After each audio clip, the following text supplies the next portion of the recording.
In 1945, Japan launched an attack on the American mainland. Not Pearl Harbor. Not a submarine off the California coast.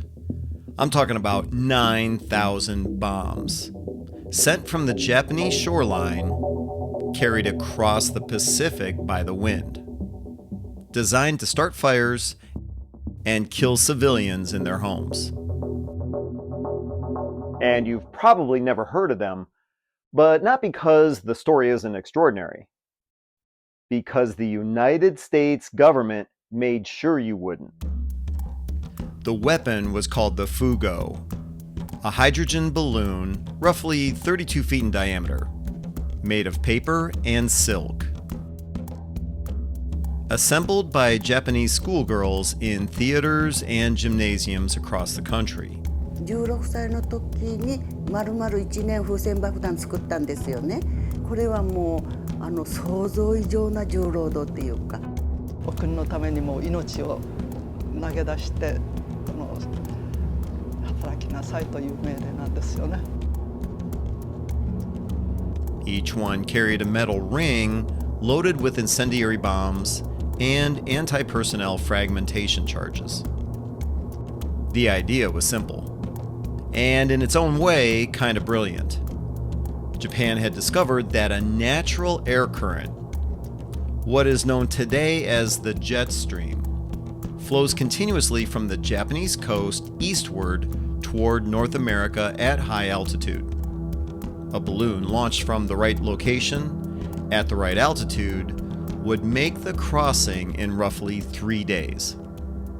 Now, Japan launched approximately 9,300 of these between November 1944 and April of 1945.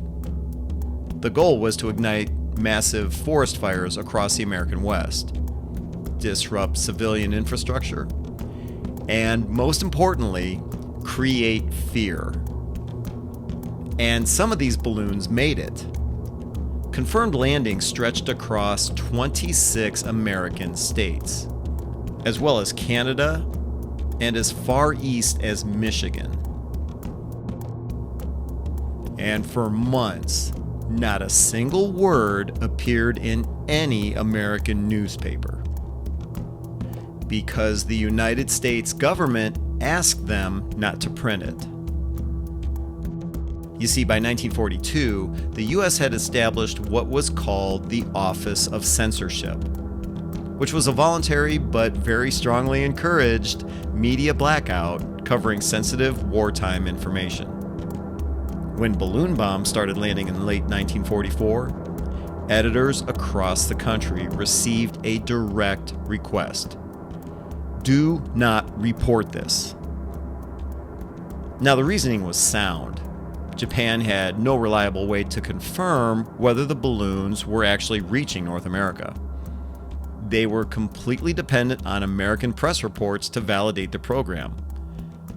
So if nothing appeared in the American news, nothing about fires, no panic, no acknowledgement, then Tokyo would assume the weapon was failing. I mean, let's look at that for a moment. The strategy was working exactly as intended. However, Japan just heard silence. US military intelligence monitored the program. They tracked landing sites, cleared some balloons before the public could find them, and month after month, no reports reached Japan. 私どもは戦争中はその風船爆弾がどういうふうにアメリカまで飛んでいって効果があったかっていうのは全く知りませんでした。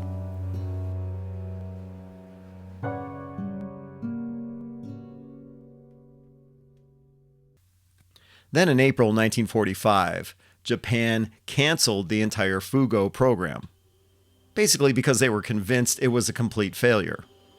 Not a single target had been hit. Not a single fire had been reported. Now that was 1 month before the only deaths would eventually occur. Archie Mitchell was 26 years old, a minister at the Christian and Missionary Alliance Church in Bly, Oregon. On the morning of May 5th, 1945, he drove out to Gerhardt Mountain with his pregnant wife, Elsie, as well as their 5 Sunday school children. They were going on a picnic. Mitchell pulled over to park, and Elsie and the children walked ahead into the trees. They immediately found something in the brush. A large paper object on the ground. There were ropes, as well as a metal ring, and finally, something attached underneath. As the children tugged at it, the incendiary charge detonated. Now, Mitchell heard the explosion from the road, and when he reached them, his wife, who was 5 months pregnant, and all 5 children were dead. The youngest was just 11 years old. The thought of war coming right to our front door never entered any of our minds. Mrs. Mahoney told us, "You better get back to Bly. Something terrible has happened there." And she wouldn't tell us what it was. Archie said that Elsie had been killed in an accident, and he said, "I can't tell you anymore." On the radio we heard then that there was an unidentified object that exploded in the woods in Bly, and it didn't give the names or anything, but it mentioned that a pastor's wife and children were killed at that time. These were the only civilians killed by enemy action on the continental United States during the entire Second World War. And here is the part that is so hard to sit with, because the censorship worked exactly as it was designed to. Because no American newspaper had ever printed a single word about balloon bombs landing in the Pacific Northwest. Elsie Mitchell and those 5 children had no idea what they were looking at. The military had been tracking this weapon for 6 months. They had cleared dozens of them from forests across the West.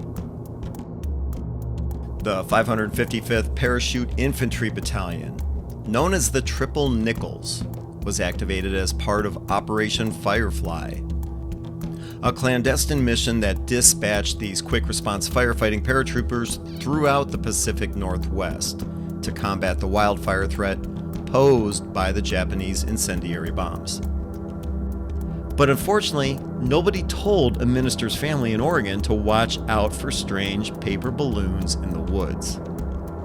The unintended result was that the information control designed to save countless lives directly cost 6 of them. Now, another factor was timing. The balloon that killed the Mitchell family was one of the last ones ever launched. Japan had already shut down the program 4 weeks earlier, having heard nothing, no reports, having seen nothing in the American press, having concluded that 9,000 balloons had crossed the Pacific and were lost with no result. The American censorship achieved its strategic objective completely because Japan abandoned the weapon. They just never found out it worked. Because once the news blackout was lifted after what became known as the Mitchell deaths, once American papers finally printed what had happened, it was already over. Japan never learned that their balloons had reached American soil in the hundreds, and Japan never learned about the fires, or learned about Oregon. The reason Japan stopped was American silence. And unfortunately, at the same time, American silence cost 6 people their lives. There's a small stone monument at Gerhardt Mountain today. It marks the site where Elsie Mitchell and 5 children died. The only American civilians killed by enemy action on this continent during World War II. Most people driving through southern Oregon have never heard of it. And I think that's what makes this story so worth understanding. You see, the decisions made during wartime with incomplete information and under pressure, often correctly, they don't always end cleanly. Now, the Office of Censorship, they made the right call by almost any strategic measure. The blackout worked, and as a result, Japan quit the program. But Archie Mitchell, he went home alone on May 5th, 1945. And that's the part of this story we rarely talk about.